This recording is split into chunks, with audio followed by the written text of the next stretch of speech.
Hello అండి. ముందుగా మన యూట్యూబ్ ఫ్యామిలీస్ అందరికీ గుడ్ మార్నింగ్ అండి. ఈరోజు మన రెసిపీ వచ్చేసి అరటికాయ బజ్జీ అండి. మీ ఇంటికి దీపావళికి ఎవరైనా చుట్టాలు వస్తే చక్కగా వాళ్ళ కోసం ఈవినింగ్ టైంలో స్నాక్స్ కింద వండి పెట్టండి. సూపర్ అంటే సూపర్ ఉంటుందండి. నేను చెప్పిన కొలతలతో గనక మీరు కరెక్ట్గా చేసినట్టయితే సేమ్ మీకు కూడా ఇట్లాగే వస్తాయండి. అరటికాయ బజ్జీ వేయటం రాని వాళ్ళు కూడా చక్కగా వేయచ్చు. ఇప్పుడు వాటి ప్రాసెస్ ఏంటి, ఎలా చేయాలి అనేది చూసేద్దాము. అట్లా ఉల్లిపాయ అండ్ ఒక నిమ్మకాయ, వేరుశనగ గుళ్ళు వేయించి పెట్టుకున్నారంటే కాంబినేషన్ సూపర్ ఉంటుందండి. ఫస్ట్ అయితే ఇలా 2 ఉల్లిపాయలు తీసుకొని చక్కగా ఇలా ముక్కలు చేసి పక్కన పెట్టుకోవాలండి. ఇవే మనకి లాస్ట్ లో కాంబినేషన్ అనమాట. సో ముందుగా ఈ పని చేయండి. ఆ తర్వాత మళ్ళీ ఒక బౌల్ తీసుకొని కొంచెం పెద్దది, ఇందులో జల్లెడ పెట్టి శనగపిండి ఒక స్పూను, వరిపిండి అదేనండి బియ్యం పిండి అంటాం కదా, పొడి బియ్యం పిండేనండి. అట్లాగే రుచికి సరిపడా సాల్ట్, అట్లాగే ఒక స్పూను కారం, ఈ 4 చక్కగా జల్లించుకోండి. అస్సలు ఉండలు లేకుండా జల్లించాలండి. అట్లాగే మన ఛానల్ కొత్తగా ఎవరన్నా చూస్తున్నట్లయితే ప్లీజ్ సబ్స్క్రైబ్ చేయరా. ఈ వీడియో మీకు నచ్చితే గనక లాస్ట్ లో ఒక లైక్ చేయండి. మిమ్మల్ని ముందే అడగట్లేదు, మీకు నచ్చితేనే. సో మీరు లైక్ చేయటం వల్ల ఈ వీడియో ఇంకో 10 మందికి అనేది వెళ్తుంది అనమాట. సో పిండంతా ఇలా జల్లించుకున్న తర్వాత ఒక గ్లాస్ వాటర్ అయితే తీసుకోండి.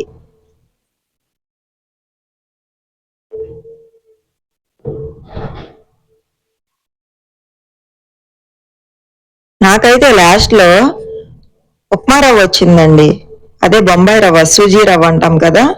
సో శనగపిండిలో జల్లిస్తే నాకైతే అలా వచ్చింది. అట్లా ఏదోటి కలుస్తుంది కాబట్టి పిండి అనేది ఏ పిండైనానండి ఎప్పుడు జల్లించుకుంటూ ఉండాలన్నమాట. సో ఇలా జల్లించుకున్న పిండిలో కొంచెం కొంచెంగా వాటర్ తీసుకోండి. ఒకేసారి పోయకండి, ఎందుకంటే పలచగా రాకూడదు, కొంచెం గట్టిగానే ఉండాలండి. ఇంచుమించు అట్ల పిండి ఎలా ఉంటుందో ఆ మాదిరిగా అయితే ఉండాలండి. అట్లాగే ఇదంతా కలిపేసుకున్న తర్వాత లైట్ గా తినే సోడా అంటాం కదా, అదేనండి పప్పల సోడా, అది ఒక్క పావు టీ స్పూన్ వేసుకోండి. మరీ ఎక్కువ వేసుకోకండి, జస్ట్ ఒక్క పావు టీ స్పూను. ఇది కూడా వేసుకున్నాక కనీసం ఒక 2 నిమిషాలు బాగా తిప్పండి. ఆ తినే సోడా అనేది పిండంతా కలవాలన్నమాట, అదేనండి పప్పల సోడా. ఇది ఇలా పక్కన పెట్టేసుకుంటే మనకి ఒక 5 నిమిషాలకి కాస్త గట్టిపడుతుందండి. ఈలోగా మనం స్టవ్ వెలిగించుకొని కళాయి పెట్టుకొని సరిపడా ఆయిల్ అయితే పోసుకుందాము. డీప్ ఫ్రైకి సరిపడా ఆయిల్ పోసుకోండి, మరీ ఎక్కువ కూడా అవసరం లేదు.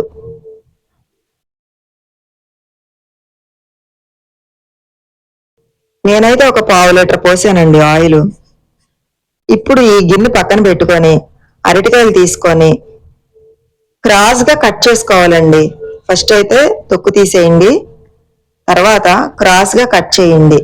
మరీ పల్చగా కట్ చేయకండి. మనకి హోటల్ అంటే బజ్జీలు ఎక్కువ రావాలని చెప్పి పల్చగా కట్ చేస్తారు.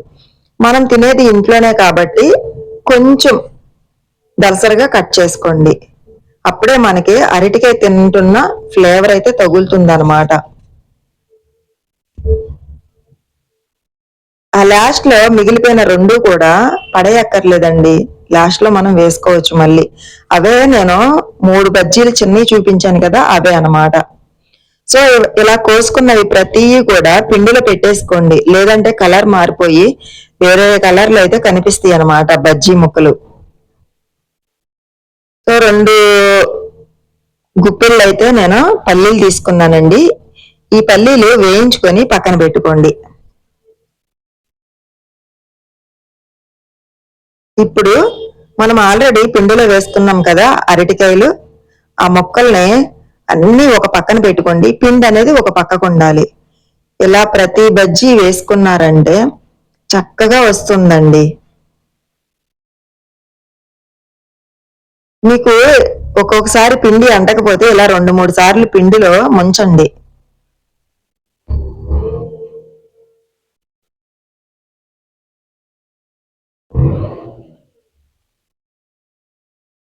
పచ్చిమిరకాయ బజ్జీ కంటే అరటికాయ బజ్జీ చాలా మంచిదండి హెల్త్ కి. నాకు వాయికొచ్చి ఒక 4 బజ్జీలు పడినాయండి. చూసారా ఎంత బాగా వస్తున్నాయో బజ్జీలు. మీరు కూడా ట్రై చేసి మీకు ఎలా వచ్చింది అనేది నాకు ఒక్క కామెంట్ చేయండి. కానీ ప్రతి ఒక్కరూ ట్రై చేయండి, చాలా అంటే చాలా బాగుంటది. ఈ వీడియో ఆల్రెడీ బజ్జీలు వచ్చిన వాళ్ళు కూడా చూస్తున్నట్టు ఉన్నారు. సో వాళ్ళు కూడా ఇంత పర్ఫెక్ట్ గా వచ్చినాయో లేదో నాకు కామెంట్ చేయండి. లేదా మీరు కూడా ఇలాగే చేస్తారా, నాకొక్క ఫీడ్బ్యాక్ ఇవ్వండి. ఇలా ప్రతి వాయ తీసుకొని ప్లేట్లో వేసేసుకోవటమేనండి. మనకి దీపావళికనే కాదండి, ఎప్పుడన్నా ఫ్రెండ్స్ అండ్ ఫ్యామిలీస్ చుట్టాలు ఎవరొచ్చినా కూడా చక్కగా ఇలా బజ్జీలు అయితే చేసి ఇవ్వచ్చు అనమాట. చాలా అంటే చాలా బాగుంటాయి. ఇప్పుడు మనం బయట కొనే బజ్జీలు ఏవేవో ఆయిల్ కలుపుతారు, వేసినయే వేస్తారు. కానీ మనం ఇంట్లో చక్కగా ఎప్పటికప్పుడు ఫ్రెష్ గా వేసుకుంటాము. తినటానికి కూడా ఆరోగ్యంగా ఉంటుంది. బయట ఫుడ్ తినకపోవటానికే ట్రై చేయండి. చక్కగా ఇంట్లో చేసుకొని తినడానికే ట్రై చేయండి. ఆరోగ్యానికి ఆరోగ్యం, చక్కగా హ్యాపీగా తినొచ్చండి. చూసారా, నాకు ఇలా 3 వాయిలు వచ్చాయండి బజ్జీలైతే. నేను ఒక అరటికాయే వేశానండి, తీయటానికి 2 తీశాను గాని ఒకటే వేశాను. ఎందుకంటే నేను వేసింది ఈవినింగ్ టైం కదా, శనగపిండి ఎక్కువ తినకూడదు అని చెప్పి ఒకటే వేశాను. మేము ఉండేది ముగ్గురమే కాబట్టి, మీరు ఇంట్లో ఎక్కువ మంది ఉన్నా కూడా చక్కగా 2 వేసుకోవచ్చు. ఎంత బాగున్నాయో చూసారా, చక్కగా వచ్చినాయండి. మీరు కూడా తప్పకుండా ట్రై చేయండి. ఈ వీడియో నచ్చితే ఒక లైక్ చేయండి మర్చిపోకండి. మరెన్నో వంటకాలతో మీ ముందుకి వస్తూనే ఉంటానండి. బాయ్.